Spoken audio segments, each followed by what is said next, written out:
Hello friends, ये atomic physics का second lecture है। फर्स्ट लेक्चर में मैंने आपको रदरफोर्ड मॉडल के बारे में इंट्रोड्यूस कराया था।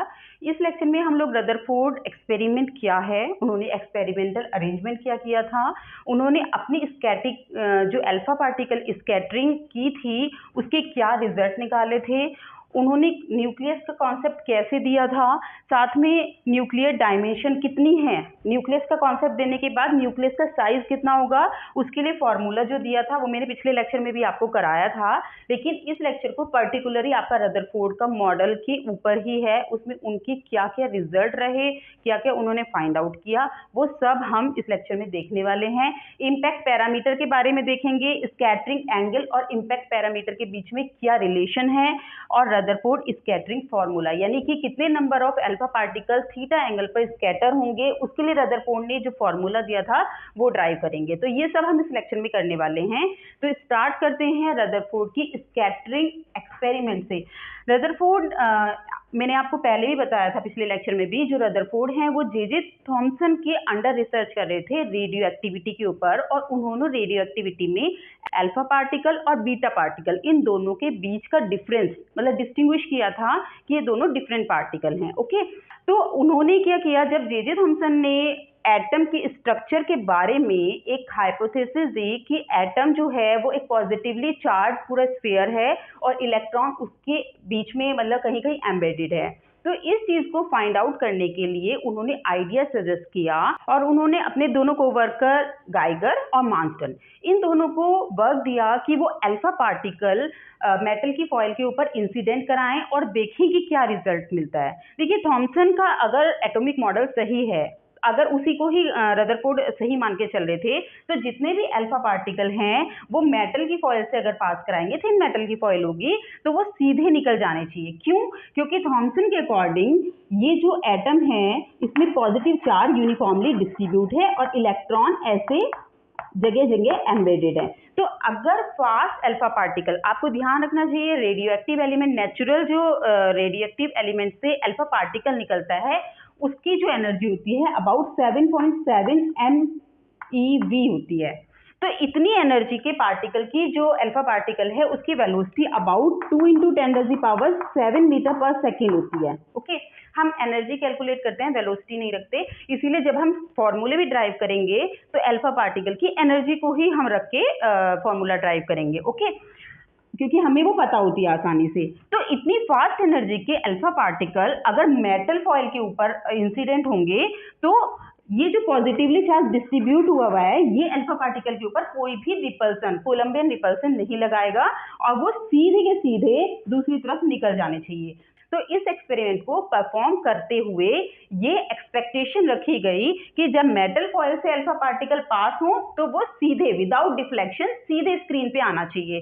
तो यहाँ पे उन्होंने जिंक सल्फाइड की एक स्क्रीन रखी। इसमें एक्चुअली क्या है, जैसे अल्फा पार्टिकल इस जिंक सल्फाइड की कोटेड स्क्रीन के ऊपर पड़ेगा तो सिंटिलेशन होगा, काउंट होगा, सिंटिलेशन को यहाँ पे डिटेक्टर की हेल्प से काउंट कर सकते हैं कि कितने number of alpha particle incident हुए हैं इसके ऊपर और किस जगह हुए हैं। इसको आप घुमा सकते हो, ठीक है ना, डिटेक्टर को, और ये स्क्रीन आपने स्फेरिकल फॉर्म में रख दी है। ठीक है, ये रदरफोर्ड का एक्सपेरिमेंटल अरेंजमेंट है। उन्होंने एक रेडियो एक्टिव एलिमेंट लिया, ठीक है, ये आपका रेडियम था और उसमें से नेचुरली अल्फा पार्टिकल एमिट हो रहे थे जिनकी एनर्जी 7.7 मिलियन इलेक्ट्रॉन वोल्ट थी, और यहाँ पे एक लेड का कॉलीमीटर रखा गया है जिससे कि एक narrow beam of alpha particle, otherwise तो ये तो जैसे अल्फा पार्टिकल हर डायरेक्शन में निकल रहे हैं ना, हमें यहाँ पे इंसिडेंट कराने हैं केवल एक पेंसिल मतलब एक रे अल्फा पार्टिकल की। ओके, जिससे कि वो एक ये गोल्ड की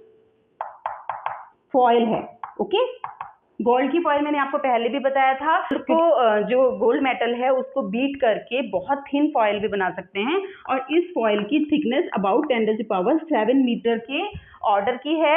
इतनी थिन फॉइल, गोल्ड फॉइल को रखा गया, अल्फा पार्टिकल इसके ऊपर इंसिडेंट कराए गए, तो देखा गया, एक्सपेक्टेड क्या था कि अल्फा पार्टिकल इसके ऊपर इंसिडेंट हो तो यही मिलेंगे सभी अल्फा पार्टिकल। जितनी इंटेंसिटी है यहाँ पे अल्फा पार्टिकल की, दैट मीन्स इस लेड वाले कॉलीमीटर से, लेड इसीलिए लिया गया फ्रेंड्स क्योंकि लेड जो होता है स्टेबल एलिमेंट होता है आफ्टर रेडियो एक्टिविटी। जब रेडियो एक्टिविटी में कोई भी रेडियम है या पोलोनियम है तो जब अल्फा पार्टिकल निकल जाते हैं उससे, तो लास्ट में जो फाइनल एलिमेंट बचता है वो लेड बचता है। तो यहाँ पे क्या होगा, ये अल्फा पार्टिकल का बीम आया और गोल्ड की फॉइल के ऊपर इंसिडेंट हुआ और रदरफोर्ड को एक्सपेक्टेशन थी अकॉर्डिंग टू थॉमसन मॉडल कि यहाँ पे अल्फा पार्टिकल काउंट होना चाहिए। ओके, लेकिन क्योंकि ये बात मैं आपको पहले ही बता चुकी हूँ कि पॉजिटिव चार्ज यूनिफॉर्मली डिस्ट्रीब्यूटेड है, इससे कोई फर्क नहीं पड़ेगा, कोई डिफ्लेक्शन नहीं होगा कि वो स्कैटर हो जाए। और इलेक्ट्रॉन, क्योंकि इलेक्ट्रॉन बहुत लाइट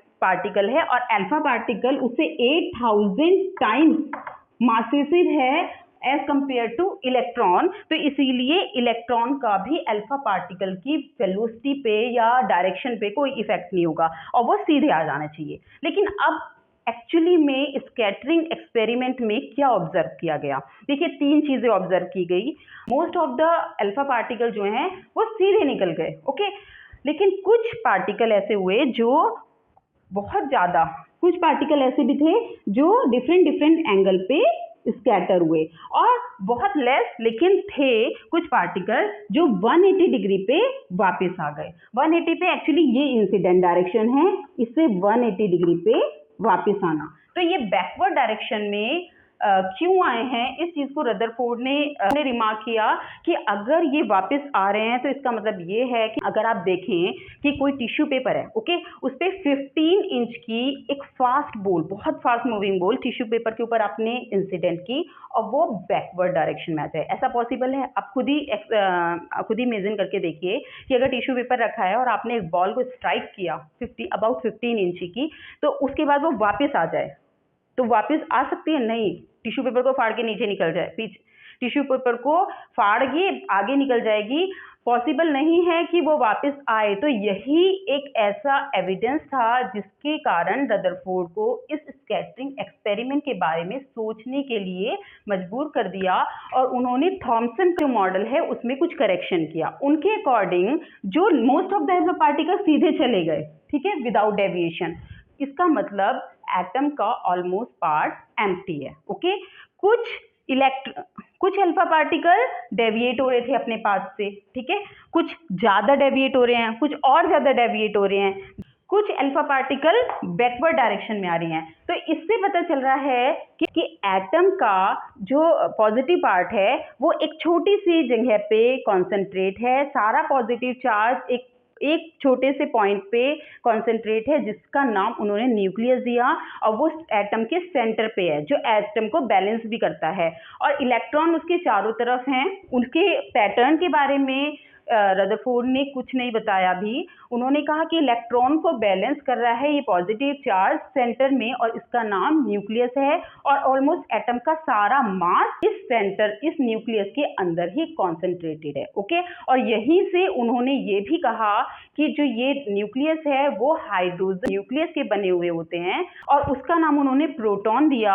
इसके साथ उन्होंने हाइपोथेसिस भी दी कि कोई न्यूट्रल पार्टिकल भी हो सकता है, ओके। न्यूट्रॉन जो न्यूट्रल पार्टिकल न्यूक्लियस में मिलता है उसकी डिस्कवरी रदरफोर्ड ने नहीं की थी, उन्हीं के अंडर रिसर्च कर रहे जेम्स चैडविक ने न्यूट्रॉन की डिस्कवरी की थी, वो बाद में की थी। अभी हम रदरफोर्ड का मॉडल पढ़ रहा है। रदरफोर्ड के मॉडल के जो 3 जो स्कैटरिंग के थ्रू जो रिजल्ट निकले हैं वो मैंने आपको डिस्कस किए हैं, ठीक है। आपको ये बता दिया रेडियो एक्टिव एलिमेंट है, लेड की कोलिमीटर है, गोल्ड की एक मेटल फॉयल है, थिन मेटल फॉयल है 10⁻⁻7 मीटर की, अल्फा पार्टिकल की एनर्जी 7.7 मिलियन इलेक्ट्रॉन वोल्ट है, लगभग वेलोसिटी 2 × 10⁻7 मीटर पर सेकेंड है। ये इंसिडेंट हो रहे हैं और यहाँ पे ये जिंक सल्फाइड का एक स्क्रीन है, इसके ऊपर नोटिस हो रहे हैं अल्फा पार्टिकल और डिफरेंट एंगल पर अल्फा पार्टिकल के मिलना। ये इंडिकेट करता है कि थॉमसन का एटॉमिक मॉडल सही नहीं है और रदरफोर्ड ने एक नया मॉडल दिया है जिसमें उन्होंने बताया है कि एटम का जो पॉजिटिव चार्ज है वो सारा उसके सेंटर में कॉन्सेंट्रेटेड है और सारा मास भी सेंटर पे कॉन्सेंट्रेटेड है और वो उसका नाम उन्होंने न्यूक्लियस बताया और न्यूक्लियस प्रोटॉन के बने होते हैं और उसका एटॉमिक नंबर उसके चार्ज के अकॉर्डिंग जितने भी हाइड्रोजन एटम होंगे उसके बाद में आपने उसका एटॉमिक नंबर जेड बताया था, तो जेड से इंडिकेट होता है। ओके, तो ये रदरफोर्ड के रिजल्ट थे। उन्होंने उसके बाद ये स्कैटरिंग के रिजल्ट आ गए हैं, उनके बाद उन्होंने न्यूक्लियस का कॉन्सेप्ट दिया। न्यूक्लियस का कॉन्सेप्ट आपको समझ में आ गया। अब इसके बाद उन्होंने न्यूक्लियस की डायमेंशन कितनी होगी उसको भी एक्सप्लेन किया। तो ये अभी बताते हैं डायग्राम के साथ। देखिए फ्रेंड्स, अब हम देखते हैं न्यूक्लियर डायमेंशन को कैसे उन्होंने डिफाइन किया। तो इसमें भी आपको 3 पॉइंट ध्यान रखने हैं, ठीक है। सबसे पहला उन्होंने न्यूक्लियर डायमेंशन को डिफाइन करने के लिए हेड ऑन कोलिजन में अल्फा पार्टिकल सीधे न्यूक्लियाई के साथ हेड ऑन कोलिजन करते हैं, उन वाले अल्फा पार्टिकल को ही कंसीडर किया, ठीक है। तो ये आपका टारगेट न्यूक्लियाई है, ये कंसीडर कर रहे हैं आप मेटल फॉयल के अंदर टारगेट न्यूक्लियाई है। इसी पे अल्फा पार्टिकल जो है वो सीधे गया और स्ट्राइक होके वापस आ गया। ओके, यहाँ पे इसमें बना देते हैं। अल्फा पार्टिकल लिया और ये सीधा गया। तो हमें 3 पॉइंट ध्यान रखने हैं कि जो अल्फा पार्टिकल है और न्यूक्लियाई है, ये दोनों के दोनों रदरफोर्ड ने पॉइंट चार्ज कंसीडर किए, ठीक है। इसके ऊपर चार्ज कितना होता है 2e के इक्वल, और इस न्यूक्लियस के ऊपर चार्ज कितना होता है Ze। मैंने अभी आपको बताया था कि जो रदरफोर्ड हैं उन्होंने न्यूक्लियस को कहा था कि प्रोटॉन के बने होते हैं और एक प्रोटॉन पे चार्ज E के इक्वल ही होता है जितना कि निगेटिवली चार्ज इलेक्ट्रॉन के ऊपर होता है। और मान लिया वो बहुत सारे नंबर ऑफ प्रोटॉन से मिलकर बना हुआ है और Z उसका नंबर ऑफ प्रोटॉन हो गया। उस टाइम पे हम प्रोटॉन का नंबर ही न्यूक्लियाई के से कंसीडर करते थे, बाद में इसका नाम एटॉमिक नंबर पड़ा है, ठीक है। तो Ze चार्ज होगा न्यूक्लियस के ऊपर और अल्फा पार्टिकल पे कितना चार्ज है 2e, और ये आपको पता है रेडियोएक्टिव एलिमेंट में से निकल रहे हैं और इनकी जो एनर्जी है वो 7.7 मिलियन इलेक्ट्रॉन वोल्ट है। तो अकॉर्डिंग टू रदरफोर्ड यहाँ पे जो पार्टिकल आ रहे हैं वो पूरे काइनेटिक एनर्जी से आ रहे हैं, ठीक है। उनके पास बहुत ज्यादा वेलोसिटी है, तो इस वेलोसिटी से ये अप्रोच कर रहे हैं न्यूक्लियस को। जैसे ही वो न्यूक्लियस की तरफ आएंगे तो क्या होगा, ये यहाँ पे कोलंबियन रिपल्सन को फील करेंगे और यहाँ पे आके मोमेंटली स्टॉप हो जाएंगे और उसके बाद सारी काइनेटिक एनर्जी पोटेंशियल एनर्जी में कन्वर्ट हो जाएगी और बाद में वो इम्पल्स के थ्रू वापस बैक जाएंगे और वापस पोटेंशियल एनर्जी काइनेटिक एनर्जी में कन्वर्ट हो जाएगी। इसमें एक चीज ध्यान रखनी है कि ये जो भी काइनेटिक एनर्जी यहाँ थी, वापस जो भी काइनेटिक एनर्जी इनिशियल थी अल्फा पार्टिकल की, वो दोबारा से उतनी ही काइनेटिक एनर्जी से वापस आएंगे। इसमें किसी भी तरह की काइनेटिक एनर्जी का लॉस नहीं हो रहा है। तो ये चीज भी उन्होंने कंसीडर की थी। तो मैंने अभी बताया था आपको 3 पॉइंट कंसीडर किए थे। फर्स्ट पॉइंट ये था कि ये दोनों पॉइंट चार्ज हैं, एक्चुअली में ऐसा नहीं होता। सेकेंड पॉइंट क्या था कि ये जो है सेकेंड पॉइंट क्या था कि ये जो न्यूक्लियस और अल्फा पार्टिकल, इन दोनों के बीच में केवल कोलंबियन रिपल्सन लग रहा है और कोई फोर्स नहीं लग रहा है, ठीक है। तो ये चीज ध्यान रहेगी। और नंबर 3 कि जो न्यूक्लियस है वो इतना हैवी है कि जब अल्फा पार्टिकल इसको अप्रोच कर रहा है तो ये अपनी जगह से नहीं हिलेगा, स्टेबल रहेगा। एक्चुअली में ये तीनों चीजें नहीं होती हैं, ये अब आपको पता है, लेकिन रदरफोर्ड ने इन तीनों चीजों को कंसिडर करके न्यूक्लियस की डायमेंशन निकाली थी। अब इन चीजों को कंसिडर नहीं किया जाता है और न्यूक्लियस की डायमेंशन भी डिफरेंट आती है। जो उन्होंने निकाली थी गोल्ड के लिए उससे 1/5 टाइम लेस आती है, क्योंकि उन्होंने और ज्यादा अल्फा पार्टिकल को एक्सेलरेट कराया जिससे कि वो न्यूक्लियस के और पास आए, और साथ में इनकी जो पॉइंट चार्ज ना मान के इनकी भी कुछ साइज होता है, ठीक है। न्यूक्लियस का भी अपना एक साइज है, पॉइंट चार्ज नहीं है, और साथ में कोलंबियन रिपल्सन के अलावा और फोर्सेस भी इन पे वर्क करते हैं। इन सबको कंसीडर करने के बाद ही ये फॉर्मूला निकलता है। ये तो अब की बात है, लेकिन अभी हम रदरफोर्ड की बात कर रहे हैं। तो देखिए, अगर यहाँ पे पार्टिकल की वेलोसिटी v थी तो 12 mv² वेलोसिटी होगी यहाँ पे, और यहाँ पे आके जितनी भी काइनेटिक एनर्जी है वो पोटेंशियल एनर्जी में कन्वर्ट हो गई, और वो इक्वल टू होगी Coulombian potential energy 1/4 pi epsilon nought Ze charge of nucleus 2e charge of alpha particle upon r। अब ये r क्या है, इसे आप स्मॉल r या कैपिटल R भी दे सकते हैं। r is distance of closest approach. ये अल्फा पार्टिकल न्यूक्लियस के कितना क्लोज जा रहा है वो डिस्टेंस देगी r के through, distance of closest approach, ठीक है। तो यहाँ पे आप इसको काइनेटिक एनर्जी भी लिख सकते हैं, क्योंकि आप 7.7 मिलियन इलेक्ट्रॉन वोल्ट है, तो इसको ऐसे लिख दीजिए। हमें तो निकालना है आर। आर का मतलब है ये अपर डायमेंशन ऑफ न्यूक्लियस है, ठीक है। अपर डायमेंशन का मतलब ये हुआ कि न्यूक्लियस का साइज इससे छोटा ही होगा, लेकिन जितना भी क्लोजेस्ट अप्रोच कर सकता है वो उसकी लगभग डायमेंशन है न्यूक्लियस की, ठीक है। तो आर की वैल्यू आ जाएगी, r is equal to, r इधर आ जाएगा तो Z2ZE² upon 4 pi epsilon nought into kinetic energy. देखिए फ्रेंड्स, इसमें आपको सब पता है। गोल्ड के लिए Z की वैल्यू आपको पता है, E की वैल्यू आपको पता है 1.6 इंटू 10⁻⁻19 कूलम। आपको 1/4 पाई एप्सिलॉन नॉट की वैल्यू पता है, 9 into 10⁻9 metre square newton metre square upon coulomb square, ठीक है। आपको काइनेटिक एनर्जी की वैल्यू पता है 7.7 मिलियन इलेक्ट्रॉन वोल्ट, इसको आपको जूल में कन्वर्ट करना है। तो आप इसको कैसे करेंगे, 7.7 इंटू इलेक्ट्रॉन वोल्ट मतलब 10⁻6 इलेक्ट्रॉन वोल्ट हो जाएगा मिलियन में, और 1.6 इंटू 10⁻⁻19, ठीक है, ठीक है। इतने जूल हो गया। तो इतनी एनर्जी जूल में ये वैल्यू सब रख के आर की वैल्यू आपकी आ जाएगी 3 इंटू 10⁻⁻14 मीटर, ओके। तो इसको आप कहते हैं 10⁻⁻15 मीटर को क्या बोलते हैं, 1 फेम्टोमीटर या 1 फर्मी, ओके। तो इसका मतलब ये हुआ कि जो गोल्ड का न्यूक्लियस है उसकी जो डायमेंशन है वो इतनी के इक्वल है, यानी 0.3 फर्मी के इक्वल है।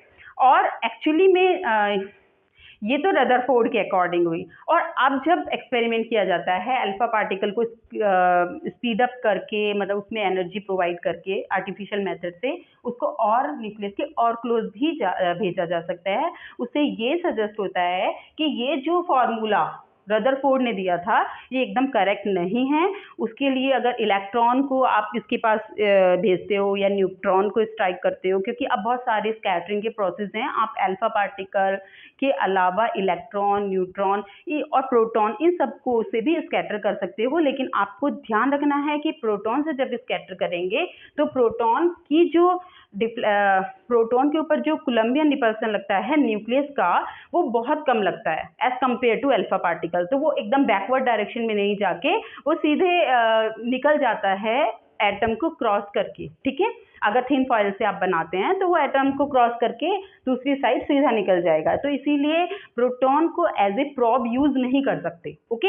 अल्फा पार्टिकल को एज ए प्रॉब यूज करना ज़्यादा सही है कि न्यूक्लियस के लिए, ओके।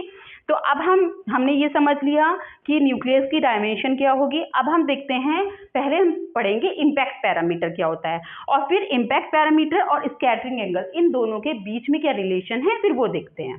सबसे पहले तो हमें समझना है कि स्कैटरिंग कैसे हो रही है। देखिए, पहले ये न्यूक्लियस है, ठीक है, अल्फा पार्टिकल, ये टारगेट न्यूक्लियस है किसी भी मेटल का, ऐसा जरूरी नहीं है कि गोल्ड के लिए है। गाइगर एंड मार्सटन ने डिफरेंट मेटल ली थी, उनके ऊपर अल्फा पार्टिकल स्कैटरिंग की थी। तो ये आपका टारगेट न्यूक्लियाई है। और अल्फा पार्टिकल को आप जब इसके ऊपर अल्फा पार्टिकल बीम डाल रहे हो तो जो अल्फा पार्टिकल इससे डायरेक्ट हेड ऑन कोलिजन करेंगे वो तो वापस आ गए, ठीक है।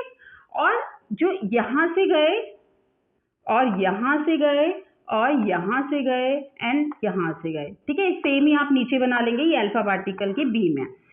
जो यहाँ पे जो पार्टिकल है जो ज़्यादा पास गया है वो उतना ही ज़्यादा स्कैटर हुआ, उससे दूर वाला यहाँ पे, इससे दूर वाला ऐसे, और जो ज़्यादा दूर वाले थे वो सीधे चले गए, ओके। अब हमारे पास ये है, हमें समझना है कि इम्पैक्ट पैरामीटर क्या है। ये चीज़ आप समझ रहे हैं ना कि जितना यहाँ पे ये वाली डिस्टेंस न्यूक्लियस और जो इंसिडेंट डायरेक्शन है इसके बीच की डिस्टेंस है वो आपकी होती है इम्पैक्ट पैरामीटर। तो ये ध्यान रखिए आप कि इसको आप B से डिनोट कर रहे हैं, इम्पैक्ट पैरामीटर को B से डिनोट कर रहे हैं। कहीं कहीं बुक में P से भी डिनोट कर सकते हैं, तो वो आपकी इच्छा है, आप किसी से भी डिनोट करें। तो ये इम्पैक्ट पैरामीटर जैसे जैसे बढ़ रहे हैं तो स्कैटरिंग एंगल कौन सा एंगल है, इंसिडेंट से ये वाला एंगल, स्कैटरिंग एंगल ये ये स्कैटरिंग एंगल है, तो बी की वैल्यू इंक्रीज हुई, स्कैटरिंग एंगल कम हुआ, यानी कि ये इसकी इनवर्सली प्रोपोर्शनल है। इस चीज को फॉर्मूला से भी रदरफोर्ड ने प्रूव किया। अब आपको समझ में आ रहा है इम्पैक्ट पैरामीटर क्या है, इसको हम हटा देते हैं और इम्पैक्ट पैरामीटर और स्कैटरिंग एंगल इन दोनों क्या रिलेशन है उसको हम प्रूव करेंगे। देखिए, आपने ये न्यूक्लियस लिया, ठीक है, आपने इंसिडेंट किया कोई भी अल्फा पार्टिकल, जाना कहाँ था उसको, ये न्यूक्लियस है। आप बिल्कुल सीधे हेड ऑन कोलिजन नहीं ले रहे हैं, तो ध्यान रखना, तो मैं न्यूक्लियस को थोड़ा नीचे ले रही हूँ। ये समझ लीजिए कि जो आपकी फिगर है ये बड़ी करके बना दी हुई, ये डिस्टेंस बहुत ज्यादा इसलिए दिखा रही हूँ जिससे कोई भी प्रॉब्लम ना हो समझने में। तो जाना कहाँ चाहिए इसको, पार्टिकल को ऐसे, तो इसके और न्यूक्लियस के बीच में जो डिस्टेंस है वो इम्पैक्ट पैरामीटर है। लेकिन जैसे ही इसने यहाँ पे इसको अप्रोच किया तो एकदम से इन दोनों के बीच में, यहाँ पे आप सीधा समझ लीजिए इसको, यहाँ पे अप्रोच करते ही ये मुड़ जाएगा और ये वाला जो एंगल होगा इंसिडेंट डायरेक्शन से स्कैटर हुई हुई बीम का एंगल क्या होगा, थीटा होगा। ठीक है, ये ध्यान से समझना है। इस थीटा और बी के बीच में क्या रिलेशन है हम वो फाइंड आउट कर रहे हैं।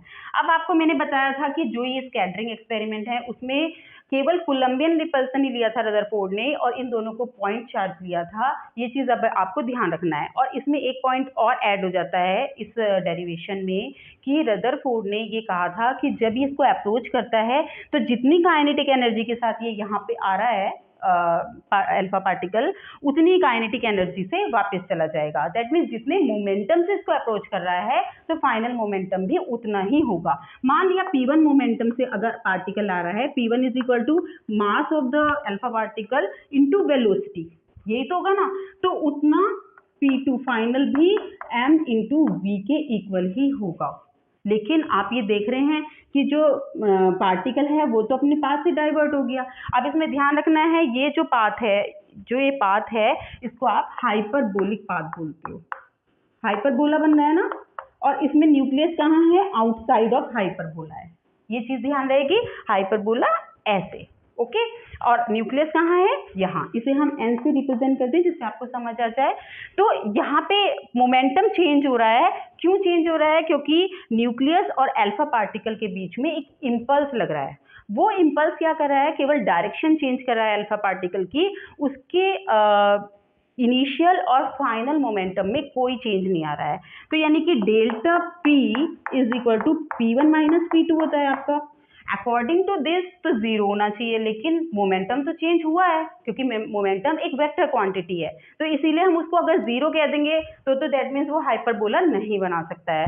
तो इसका मतलब ये हुआ कि हम वेक्टोरिकली मोमेंटम को देखते हैं। ये देखिए P1 की डायरेक्शन है, ये P2 की डायरेक्शन है, P1 P2।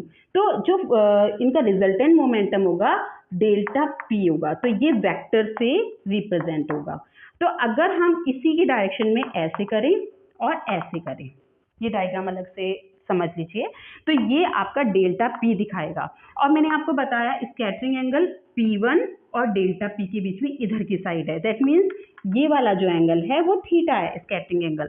दैट मीन्स कौन सा एंगल थीटा होगा, ये वाला एंगल थीटा होगा, क्योंकि ये इसकी डायरेक्शन है। ठीक है, P1 आपका इस डायरेक्शन में है,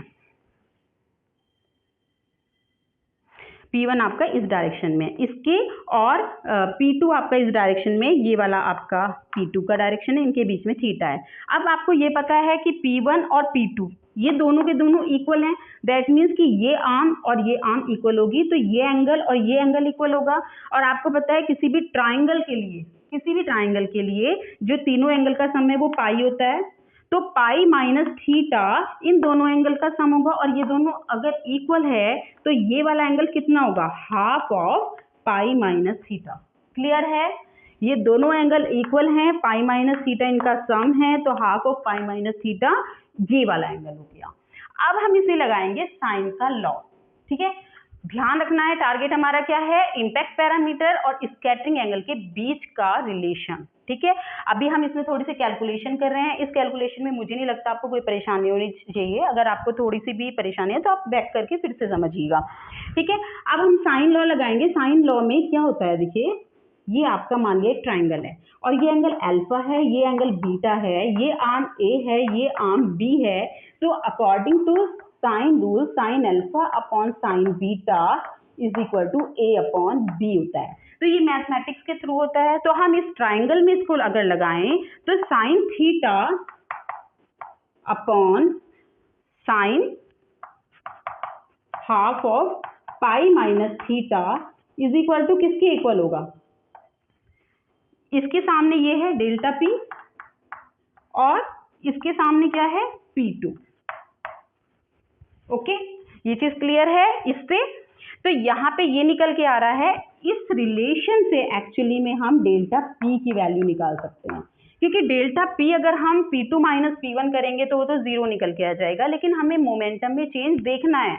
अगर मोमेंटम में चेंज नहीं देख पाएंगे तो हम रिलेशन फाइंड आउट नहीं कर पाएंगे। तो डेल्टा पी कितना हो जाएगा? ये P2 कितना हो जाएगा? m into we. ओके, और ये sine half of pi minus theta, इसे आप pi by two minus theta by two कर देंगे। Sine pi by two minus theta by two क्या हो जाएगा? Cos theta by two. ठीक है, मैंने यहीं पे कर दिया है ये पॉइंट। अब यहाँ पे आपको पता है साइन थीटा को हम कर सकते हैं 2 sine theta by to cos theta by to, कोई प्रॉब्लम नहीं है।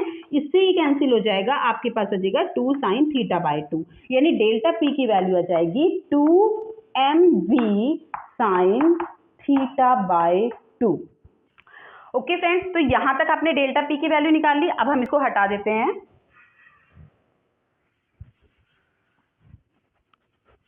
देखिए, अब देखिए जैसे यहाँ पे अल्फा पार्टिकल ने न्यूक्लियस को अप्रोच किया, तो यहाँ पे इसको एक इम्पल्स मिला, एक फोर्स होगा जो इसकी डायरेक्शन को चेंज कर रहा है। वो इम्पल्स होता है एफ डी टी। जितने भी टाइम के लिए ये फोर्स लगा है इस की डायरेक्शन चेंज करने के लिए, इसको बोलते हैं इम्पल्स। आपने नाम सुना होगा, केवल ये पार्टिकल की डायरेक्शन चेंज करेगा। F d T, D T से लिखा है कि मान लीजिए शॉर्ट टाइम टी के लिए लगाया है, तो हमें तो एक्चुअली नहीं पता कितने टाइम के लिए लगाया है, तो हम माइनस इन्फिनिटी टू इन्फिनिटी पूरी लिमिट ले सकते हैं। ओके, अब हमें देखना है कि अगर यहाँ पे अल्फा पार्टिकल पहुंच गया, अल्फा पार्टिकल तो आपका ऐसे जा रहा है ना, और ये किसी टाइम यहाँ पे पहुंच गया, पी जो है वो तो यहाँ पे आ गया डेल्टा पी, और फोर्स कहाँ पे है? इंस्टेंटेनियस इस डायरेक्शन में है। P जो है वो इन दोनों के बीच में कहीं होगा, ये मान लिया डेल्टा P की डायरेक्शन है, और फोर्स मान लिया इस जगह पे है। इंस्टेंटेनियस हम फोर्स की बात कर रहे हैं, ये वाला फोर्स इस टाइम यहाँ पे है, और इन दोनों के बीच में मान लिया एंगल फाई बन रहा है, तो F cos phi delta P को बताएगा। ओके, तो डेल्टा P जो होगा वो integration F cos phi d t के इक्वल होगा। एफ डी टी ही है, बस हमें डेल्टा पी के इक्वल रखने के लिए एफ का इस डायरेक्शन में कंपोनेंट लिया है। एफ इंस्टेंटेनियस यानी उस पर्टिकुलर टाइम पे लगने वाला फोर्स है। ठीक है, अब ये किसी भी जो टाइम की लिमिट है वो कहीं से कहीं तक भी हो सकती है, इसलिए माइनस इन्फिनिटी टू इन्फिनिटी लेंगे हम। अब यहाँ पे आप देख रहे हो ये डी टी है, यहाँ फाई है, फाई इन दोनों के बीच का एंगल है, और थीटा स्कैटरिंग एंगल है, तो दोनों डिफरेंट है, ये ध्यान रखना है। तो यहाँ पे हम डी टी की जगह d phi upon d t into d t कर दें, कोई प्रॉब्लम तो नहीं है, क्योंकि डी टी था डी, यहाँ पे डी टी है, तो हम इसे अगर डी फाई से डिवाइड कर दें और डी फाई से मल्टीप्लाई कर दें तो कोई प्रॉब्लम नहीं है। और आपको पता है ये चीज क्या होती है? 1 upon omega. Omega angular velocity होती है और वो d phi upon d t के इक्वल होती है, क्योंकि यहाँ उल्टा लिखा हुआ है इसलिए ये 1 अपॉन ओमेगा के इक्वल है। तो यहाँ पे हमें क्या करना है, पहले ओमेगा की वैल्यू निकालनी है, वो रखनी है। डेल्टा पी आप पहले ही निकाल चुके हैं, ठीक है, वो वैल्यू आपको पता है। एफ की वैल्यू आपको पता है, फोर्स किसी भी इंस्टेंटेनियस टाइम में न्यूक्लियस और अल्फा पार्टिकल के बीच में कोलम्बियन रिपल्सन के इक्वल लगेगा, तो एफ की वैल्यू भी आपको पता है। क्योंकि अब यहाँ पे फाई में कन्वर्ट हो गया है तो लिमिट भी चेंज करनी पड़ेगी, तो इसकी लिमिट जो होगी माइनस के pi by two minus theta से,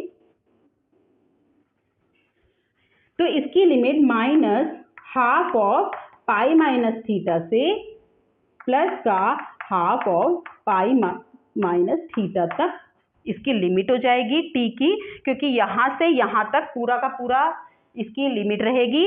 और हमें क्या करना है, ओमेगा की वैल्यू निकालनी है। उसके लिए हमने कहा कि जब ये पार्टिकल इस पे अप्रोच कर रहा है तो इसमें एक एंगुलर वेलोसिटी, क्योंकि ये मुड़ा है ना ऐसे गोल घूम की हाइपरबोला में, तो एक एंगुलर मोमेंटम होगा एल इज इक्वल टू होता है एम आर स्क्वायर ओमेगा, आपको पता है। और वैसे देखा जाए तो यहाँ से यहाँ तक की डिस्टेंस कितनी है, बी, और लीनियर मोमेंटम कितना है पार्टिकल का, एम वी। तो आपको ये भी पता है कि एल इज इक्वल टू जितना भी होता है मोमेंटम इनटू डिस्टेंस जो होती है उसके इक्वल होता है। तो मोमेंटम हमारा एम वी इंटू बी, ये डॉट प्रोडक्ट वाला नहीं है, ये मल्टीप्लाई कर दिया है हमने, तो एम वी इंटू बी के इक्वल होगा। तो यहाँ से आपने angular momentum m r square omega भी होता है, और इस कंडीशन में आपने निकाला है पी एम वी के इक्वल इंटू जो इसकी यहाँ से डिस्टेंस है उसके इक्वल बी। तो यहाँ पे से आपने ओमेगा की वैल्यू निकाली, एम से m cancel, b b upon r square, ठीक है। तो यहाँ पे आपने ओमेगा की वैल्यू रखनी है, ये ओमेगा की वैल्यू रखने के बाद आपका डेल्टा पी की वैल्यू आ जाएगी, delta p is equal to ये सब अब हम हटा देते हैं क्योंकि अभी बोर्ड की जरूरत पड़ेगी हमें, तो इसको हटा देते हैं, हमें केवल स्कैटरिंग फॉर्मूला देखना है। तो delta p is equal to कितना हो गया फ्रेंड्स, ये वाली जो लिमिट है इसको रखेंगे half of pi minus theta minus से half of pi minus theta plus का, एफ की वैल्यू भी रख सकते हो आप, एफ की वैल्यू कितनी हो जाएगी 1/4 पाई एप्सिलॉन नॉट, आपने के ले लिया, चलो ठीक है, 1/4 पाई एप्सिलॉन नॉट के equal Z E square, 2z E square हो गया न्यूक्लियस का बीच में, और आर जो है डिस्टेंस है क्लोजेस्ट अप्रोच, और ओमेगा की वैल्यू 1/ओमेगा है ना, तो इसे आपने यहाँ पे रख दिया आर स्क्वायर, सॉरी यहाँ पे आर स्क्वायर आएगा क्योंकि ये फोर्स है, वहाँ पे potential energy r square into यहाँ पे आपने r square upon v b किया, ओमेगा की वैल्यू दी 1/ओमेगा की, और डी फाइव किया, और साथ में कॉस फाइव भी है, ठीक है। तो कॉस फाइव डी फाइव, और अब आप ये देखिए डेल्टा पी की वैल्यू तो ये है, तो 2mv साइन थीटा बाय 2, ये कैंसिल हो गया, ये सारी चीजें इधर ले आइए आप, तो वी स्क्वायर आ गया, बी भी यहाँ पर आ गया, ठीक है, अपॉन ये आपका 2z ई स्क्वायर, के भी आ गया, केवल आपका इंटीग्रेशन में बचेगा cos फाई डी फाई, और इसकी लिमिट बचेंगी ये, ठीक है। तो जब इसको आप इंटीग्रेट करेंगे और लिमिट रखेंगे तो आपका रिजल्ट आएगा 2 cos थीटा बाय 2, ओके। तो इस चीज को आप कैलकुलेट कर सकते हैं। तो फाइनली आपका जो रिजल्ट आ रहा है, यहाँ पे cos अपॉन साइन कर दें तो cot 2 से तो एक्चुअली 2 कट जाएगा, तो ये आपका आ जाएगा cot theta by 2 is equal to k, आपका 1/4 पाई एप्सिलॉन नॉट होता है तो वो तो ऊपर की साइड चला जाएगा, तो आपका आ जाएगा ये b, ये हाफ एम वी स्क्वायर, ये नीचे 2 है ना, हाफ एम वी स्क्वायर को सीधे सीधे काइनेटिक एनर्जी लिख देते हैं, क्योंकि काइनेटिक एनर्जी में ज़्यादा आसान रहेगा, आपको अल्फा पार्टिकल की काइनेटिक एनर्जी ज़्यादा पता होती है as compare to velocity, upon ये आपका आ जाएगा जेड ई स्क्वायर, और ये के, अगर के रखना है तो नीचे रख दीजिए, नहीं तो आपको 4 पाई एप्सिलॉन नॉट रखना है तो ऊपर रख दीजिए। तो ये स्कैटरिंग एंगल थीटा और इम्पैक्ट पैरामीटर बी, इन दोनों के बीच में रिलेशन है, ये बड़ा इंपॉर्टेंट है, इसके ऊपर रिलेटेड क्वेश्चंस भी आ जाते हैं। तो फाइनली हमारा रिजल्ट क्या निकल के आया है देख लेते हैं, cot theta by 2 is equal to 4 pi epsilon nought into kinetic energy into impact parameter B upon Z atomic number E square। तो ये रिलेशन है इन दोनों के बीच में, थीटा और बी के बीच में, और इससे आपको ये भी क्लियर होगा कि जैसे जैसे बी की वैल्यू इंक्रीज होगी थीटा की वैल्यू डिक्रीज होती चली जाएगी। तो इस रिलेशन को मैथमेटिकली भी रदरफोर्ड ने निकाल के दिखाया, और वैसे भी एक्सपेरिमेंटली भी देखा गया कि जैसे जैसे बी की वैल्यू इंक्रीज होती चली जाती है थीटा की वैल्यू डिक्रीज होती चली जाती है। ठीक है फ्रेंड्स, अब हम देखते हैं रदरफोर्ड स्कैटरिंग फॉर्मूला। ओके, ये भी बहुत इंपॉर्टेंट है, इसीलिए इसको बहुत ध्यान से समझना है आपको। छोटे छोटे पॉइंट हैं जिससे आपको ध्यान से समझना है। अभी हमने रिलेशन निकाला स्कैटरिंग एंगल और इम्पैक्ट पैरामीटर के बीच में, तो हो सके तो याद भी कर सकते हैं आप उसको। cos θ/2 इज इक्वल टू, ये आपका स्कैटरिंग एंगल था, इसमें आपका ऊपर आता है 4πε0 into kinetic energy, okay, kinetic energy of alpha particle into impact parameter upon ZE²। ठीक है, ये तो बड़ा सिंपल सा है, इसको आप लर्न भी कर सकते हैं क्योंकि इसके ऊपर भी न्यूमेरिकल भी आ सकते हैं। अब हमें बात करनी है कि स्कैटरिंग कितने number of alpha particle scatter हुए हैं। ठीक है, उनकी वैल्यू निकालना एक्सपेरिमेंटली और मैथमेटिकली दोनों को फिर मैच करना। तो रदरफोर्ड ने किया ये काम, उन्होंने एक्सपेरिमेंटली कितने नंबर ऑफ पार्टिकल हैं स्कैटर हुए हैं थीटा एंगल पे, वो डिटेक्टर की हेल्प से नोटिस किया, और साथ में ये जो फॉर्मूला दिया इससे कितने निकल के आना चाहिए। काइनेटिक एनर्जी पता है उन्हें अल्फा पार्टिकल की, तो उन्हें पता है कौन सा उन्होंने मेटल लिया है, गोल्ड का लिया है और क्या कोई भी मेटल लिया है, तो उसमें जो जेड की वैल्यू है वो सब रख के देखा कि कितने नंबर ऑफ पार्टिकल निकल रहे हैं, वो जो फॉर्मूला पे हम ड्राइव करने वाले हैं, और वो उससे एक्सपेरिमेंटली फिट बैठ रहा था। तो इस चीज़ को हमें निकालना है। देखिए, अभी आपको ये पता करना है कि जो थीटा एंगल पे स्कैटर होंगे, ये आपका टारगेट न्यूक्लियाई है, ओके, जिस भी मेटल है उसका टारगेट न्यूक्लियाई है। और आपको मैंने बताया इम्पैक्ट पैरामीटर क्या है, बी से डिनोट कर रहे हो आप। तो जो भी न्यूक्लियस को अप्रोच कर रहा है अल्फा पार्टिकल, जो उसके पास से अप्रोच कर रहा है उतना ही ज्यादा डिफ्रैक्ट हो रहा है। यहाँ आया तो ज्यादा डिफ्रैक्ट हुआ, यहाँ आया तो कम हुआ, यहाँ आया तो और कम हुआ। तो इस तरीके से जब बाद में वो फाइनली सीधे निकल जाते हैं। तो हम ये मान के चल रहे हैं कि बी मान लिया इसका इम्पैक्ट पैरामीटर है, और बी इम्पैक्ट पैरामीटर पे थीटा की स्कैटरिंग हो रही है। ठीक है, यानी कि जब पार्टिकल इस पे आएगा, इस डायरेक्शन में आ रहा है, तो वो थीटा डायरेक्शन, ये जो इंसिडेंट डायरेक्शन से थीटा एंगल बना रहा है। ये चीज समझ में आ गई। तो हमें अगर थीटा या उससे ज्यादा एंगल की स्कैटरिंग लेनी है, तो सारे के सारे जो पार्टिकल हैं वो न्यूक्लियस के अराउंड अगर हम एक सर्कल खींच दें, ठीक है, और इन सबकी रेडियस कितनी होगी, बी होगी, ओके। तो जितने भी अल्फा पार्टिकल हैं जो इसके अंदर जाएंगे, इसके अंदर जाएंगे, ये जो आपका एरिया है न्यूक्लियस के अराउंड, यानी कि पाई बी स्क्वायर, इसे हमने सिग्मा से रिप्रेजेंट अगर कर रहे हैं, और इसको हम कहते हैं इन क्रॉस सेक्शन ऑफ इंटरेक्शन।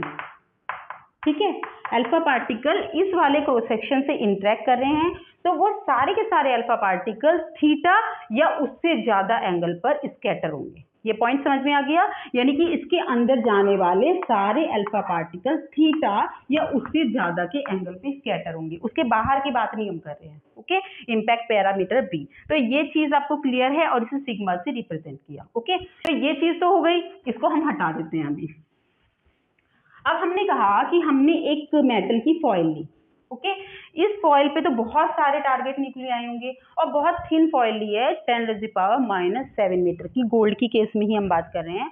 और ये एक्सपेक्ट किया जा रहा है कि जो ये थिन फॉइल हैं उसमें बहुत ज़्यादा ओवरलैप नहीं करे हुए हैं न्यूक्लियाई, ठीक है, ऑलमोस्ट वन ही एक लेयर है एटम की। अगर मान लिया सेकेंड लेयर भी है, तो उनके जो क्रॉस सेक्शन है वो एक दूसरे से ओवरलैप नहीं कर रहे हैं। और small n is equal to है number of target nuclei per unit volume. ये चीज ध्यान रखनी है, number of target nuclei per unit volume. अगर T थिकनेस है तो n इंटू टी क्या बताएगा, number of target nuclei per unit area, क्योंकि आपने इसको थिकनेस से मल्टीप्लाई कर दिया। तो NT क्या होगा कि पर यूनिट एरिया में कितने नंबर ऑफ न्यूक्लियाई है, ठीक है। तो ये आपको पता चल गया है कि यूनिट एरिया में आपने ये पूरी फॉइल ली है, इसमें कितने नंबर ऑफ न्यूक्लियाई हैं। तो अब हमारे ये न्यूक्लियाई की वैल्यू होगी n इंटू टी। अब हमें क्या करना है, एक न्यूक्लियाई के चारों तरफ का जो क्रॉस सेक्शन है जिसमें थीटा या उससे ज्यादा की स्कैटरिंग हो रखी है, उसे आपने सिग्मा से रिप्रेजेंट किया था। सिग्मा की वैल्यू पाई बी स्क्वायर के इक्वल निकल के आई थी। अभी हमने ये देखा था कि पाई बी स्क्वायर वो वाला एरिया है जिसमें क्या है, थीटा या उससे ज़्यादा की स्कैटरिंग होती है। अब हमने क्या किया, ये तो आपका पर यूनिट एरिया है, NT number of nuclei. A area में कितने नंबर ऑफ न्यूक्लियाई होंगे, NTA यानी number of nuclei in area a, ठीक है। और एक न्यूक्लियाई की अबाउट क्रॉस सेक्शन है इतना, तो हमने उन सब न्यूक्लियाई जो ए एरिया में है उनके क्रॉस सेक्शन का एग्रीगेट किया, ठीक है। उन सब के, मान लो एक न्यूक्लियाई है उसका पाई बी स्क्वायर है, 2 न्यूक्लियाई हैं तो 2 पाई बी स्क्वायर हुए, तो इन सब का एग्रीगेट अगर कर रहे हैं तो हमारे पास टोटल कितना क्रॉस सेक्शन हो गया, NTA into sigma. This is क्या है, ये aggregate of cross section of nuclei, ठीक है।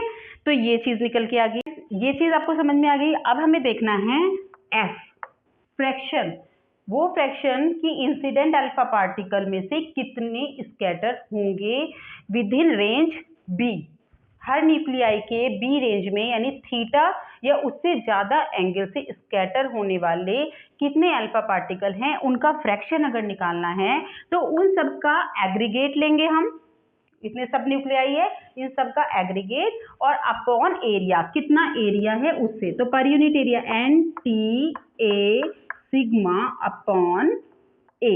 तो ये फ्रैक्शन आ गया है number of particle scatter at angle theta और मोर देन थीटा, ठीक है।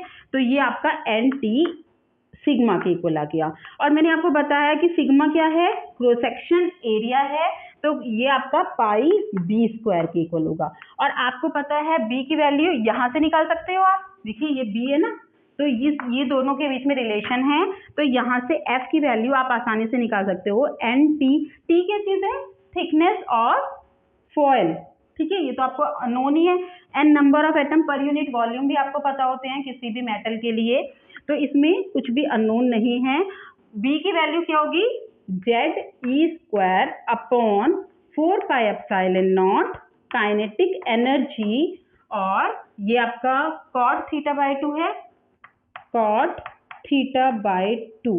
अब देखो बी का स्क्वायर है तो इसीलिए इन सब का स्क्वायर चलेगा, Z स्क्वायर E की पावर 4 और यहाँ स्क्वायर काइनेटिक एनर्जी का स्क्वायर और कॉट स्क्वायर थीटा बाई 2। तो ये आपका क्रॉस सेक्शन, ये आपका आ गया कि कितने नंबर ऑफ फ्रैक्शन, मतलब कितने number of alpha particle scatter हुए हैं उसका फ्रैक्शन निकला है। लेकिन एक्चुअली में जो रदरफोर्ड है उन्होंने स्कैटरिंग में देखा था कि जब यहाँ से पार्टिकल स्कैटर हुए, देखिए ये हटा देते हैं हम, अल्फा पार्टिकल इंसिडेंट हो रहे हैं और फॉयल के बाद यहाँ पे जिंक सल्फाइड की एक स्क्रीन थी, तो थीटा एंगल देखिए, स्क्रीन से यहाँ पे अल्फा पार्टिकल आ रहे हैं, आर डिस्टेंस पर थीटा और थीटा प्लस डी थीटा, इसके बीच में पर यूनिट एरिया कितने नंबर ऑफ अल्फा पार्टिकल होंगे, उस चीज के लिए डेरिवेशन निकाला था। तो एफ तो आपको पता चल गया है, ये तो आपको सारे पता हैं, सारे अल्फा पार्टिकल जो 0 से लेके इम्पैक्ट पैरामीटर B तक हैं, यानी थीटा या उससे ज़्यादा जितने भी हैं 180 तक, वो सारे अल्फा पार्टिकल का आपने फ्रैक्शन निकाल लिया है। लेकिन आपको निकालना है केवल थीटा और थीटा प्लस डी थीटा में जितने number of alpha particle scatter हुए हैं। आई थिंक आपको समझ में आ गया होगा क्या चीज़ है। इसको जरा हटा देते हैं इन सब चीज़ों को, ये सब चीज़ें आप फिर से रिवर्स करके देख सकते हैं कि क्या था।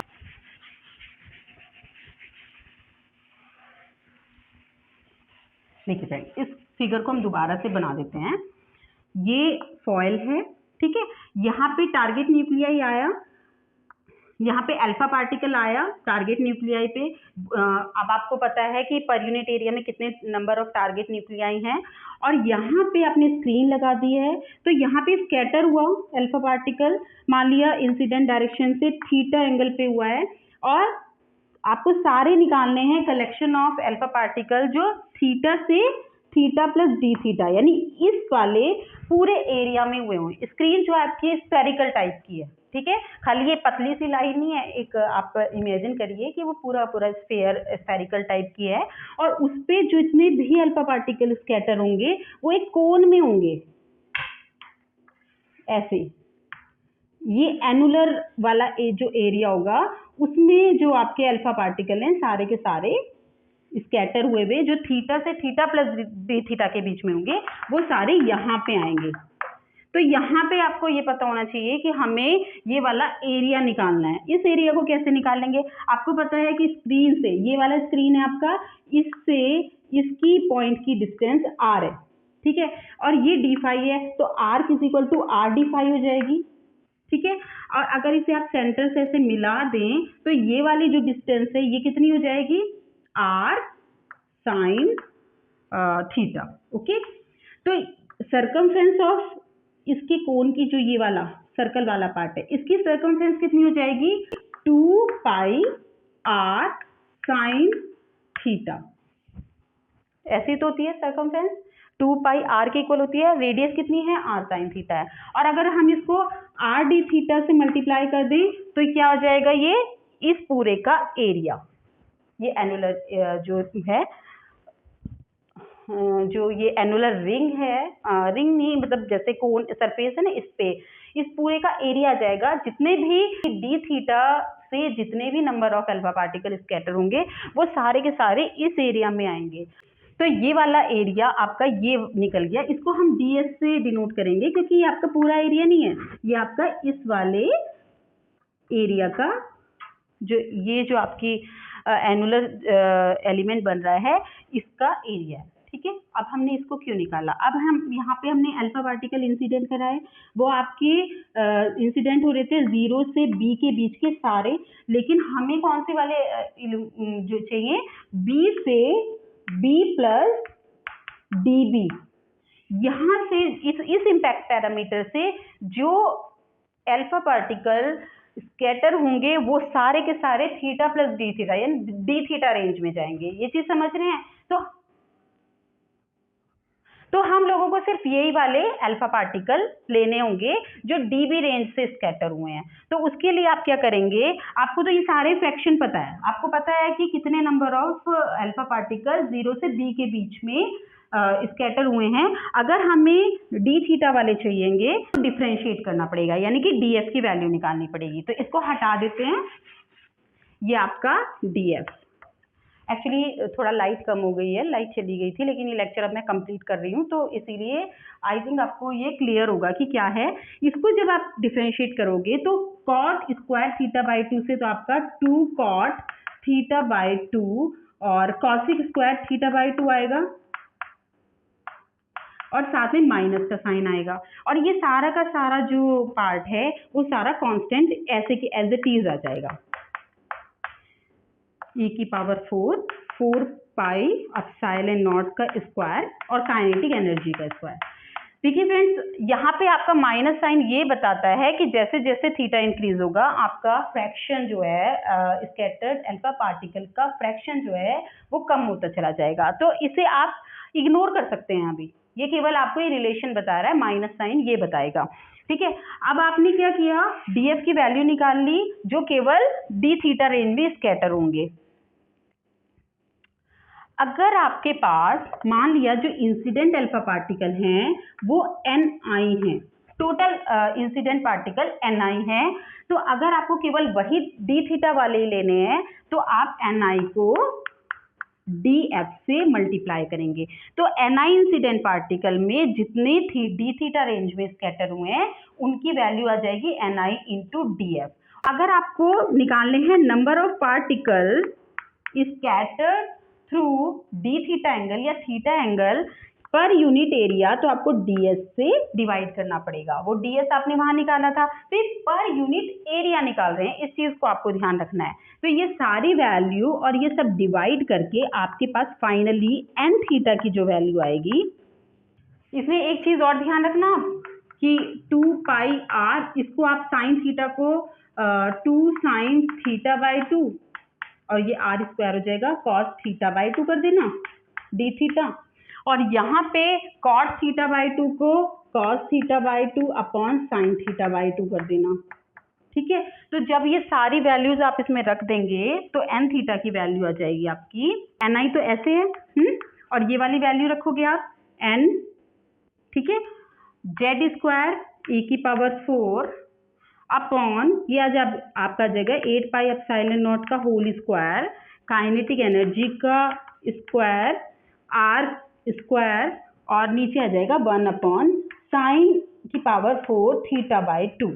तो इतना निकल के आएगा। थोड़ा सा हो सकता है कि कोई चीज़ मैं भूल रही हूँ, यहाँ पे एक टी भी आना चाहिए, तो ये चीज़ निकल के आएगी।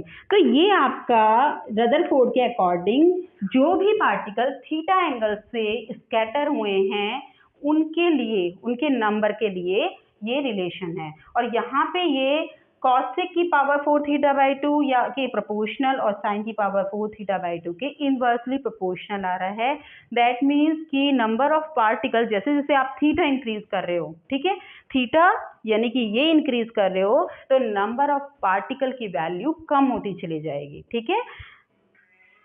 ओके, तो ये आपको ध्यान रखना है। तो ये हमारा रदरफोर्ड का स्कैटरिंग के लिए फॉर्मूला है। हमने ऑलमोस्ट सभी रदरफोर्ड का जितना भी पोर्शन है रदरफोर्ड के एक्सपेरिमेंट से रिलेटेड वो सब हमने इस लेक्चर में कवर कर लिया है। अब आता है कि बोर मॉडल इसके बाद आया है, तो कुछ ना कुछ तो कमी होगी रदरफोर्ड के मॉडल में जब भी बोर मॉडल आया है। तो हम नेक्स्ट लेक्चर में पहले रदरफोर्ड मॉडल की शॉर्ट कमिंग को पढ़ेंगे और उसके बाद बोर ने उस मॉडल को समझाने के लिए, एटॉमिक स्ट्रक्चर को समझाने के लिए जो मॉडल दिया उसको पढ़ेंगे। तो इस लेक्चर में इतना ही रखते हैं फ्रेंड्स, थैंक यू।